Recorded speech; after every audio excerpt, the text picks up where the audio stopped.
जादुई तोता। एक छोटे से गांव में एक गरीब परिवार रहता था।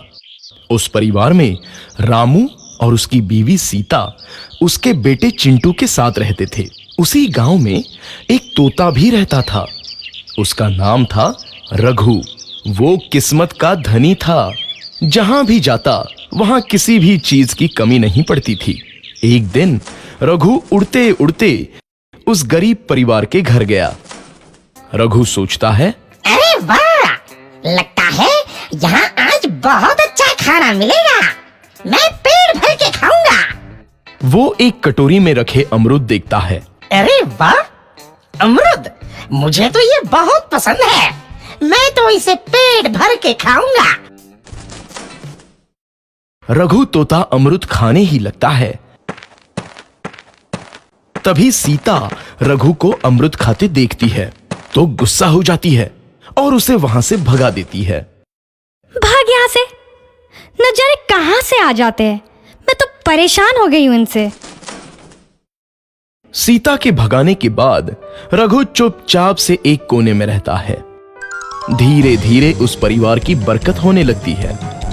एक दिन रामू और सीता खाना खाते वक्त बातें करते हैं। आजकल हमारी बहुत तरक्की हो रही है, काम भी अच्छा चल रहा है। रामू कहता है। इस पर सीता कहती है, सच कहा, भगवान हमेशा ऐसे ही हम पर मेहरबान रहे। बेटा चिंटू भी कहता है, पिताजी, मुझे खिलौना लेके दो ना, मेरे सभी दोस्तों के पास है।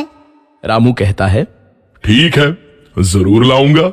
सीता कहती है, कितने खुश है सब, मेरे परिवार को किसी की नजर ना लगे। एक तरफ ऐसी बातें होती हैं तो दूसरी तरफ रसोई में रघु तोता भी अमरूद खाते रहता है। मजा आया, अमरूद खाया, मजा आया, अमरूद खाया, मजा आया। तभी सीता रसोई में आती है और रघु तोते को अमरूद खाते देख बहुत गुस्सा होती है। सीता रघु को बाहर निकालने के लिए पिंजरे में अमरूद रखती है।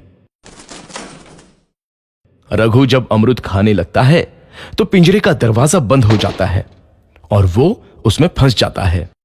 मुझे बाहर निकालो, मैं यहाँ फंस गया हूँ, मुझे बचाओ। अगले दिन सीता पिंजरा उठाकर बाहर दूर उस रघु को छोड़ देती है। रघु के जाते ही उनके घर आई बरकत धीरे धीरे कम हो जाती है। उन्हें बहुत घाटा होता है। सीता कहती है, ये क्या हो रहा है? अचानक इतना कैसे बदल गया? अभी तक तो सब कुछ अच्छा चल रहा था। रामू कहता है, लगता है भगवान हम पर रूठ गए हैं। चिंटू भी कहता है, लगता है अब मुझे खिलौने भी नहीं मिलेंगे। और वो रोने लगता है और बाहर चला जाता है। कुछ दिन बाद रघु तोता फिर से उस घर में आता है। वापस आया, मैं वापस आया, अब मैं जमकर अमरूद खाऊंगा। रघु सीधा रसोई घर में चला जाता है और अमरूद खाने लगता है। कुछ देर बाद सीता रसोई में आती है और रघु को देख कहती है, एक तो घर में पहले से इतनी दिक्कत चल रही है और ऊपर से ये तोता मुझे और परेशान कर रहा है। सीता रघु को वहां से भगा देती है। रघु उड़कर किसी कोने में छुप जाता है। कुछ दिन बाद धीरे धीरे उस घर की बरकत वापस आने लगती है। काम भी अच्छे से चलने लगता है। एक रात जब रघु तोता अमरूद खाने जाता है तो पिंजरे में फंस जाता है। ये लोग आखिर चाहते क्या हैं? एक तोते को शांति से अमरूद खाने क्यों नहीं देते? मैं कौन सा चोरी कर रहा हूँ? बस अमरूद ही तो खा रहा हूँ। तभी रामू वहां आता है और पिंजरे में रघु तोते को देख उसे बाहर छोड़ देता है। ये तोता भी कितना जिद्दी है, बार बार वापस आ जाता है।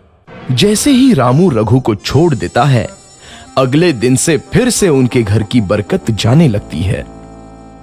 काम में घाटा होता है। किसी को समझ नहीं आ रहा था कि ऐसा क्यों हो रहा है। रघु तोता घर आता है तो अचानक बरकत आती है और जब रघु तोता को बाहर निकालते हैं तो बरकत चली जाती है। एक दिन सीता रघु तोते के घर आने और बाहर जाने की स्थिति पर नजर रखती है। ये तोता जब भी घर आता है तो घर में बरकत आती है और जैसे ही ये घर से बाहर जाता है तो उसी के साथ बरकत भी चली जाती है। कहीं ये जादुई तोता तो नहीं है? अगली बार जब ये तोता घर आएगा तो मैं इसे कहीं नहीं जाने दूंगी। सीता रघु का बहुत इंतजार करती है लेकिन रघु तोता दोबारा उस घर में कभी नहीं आता।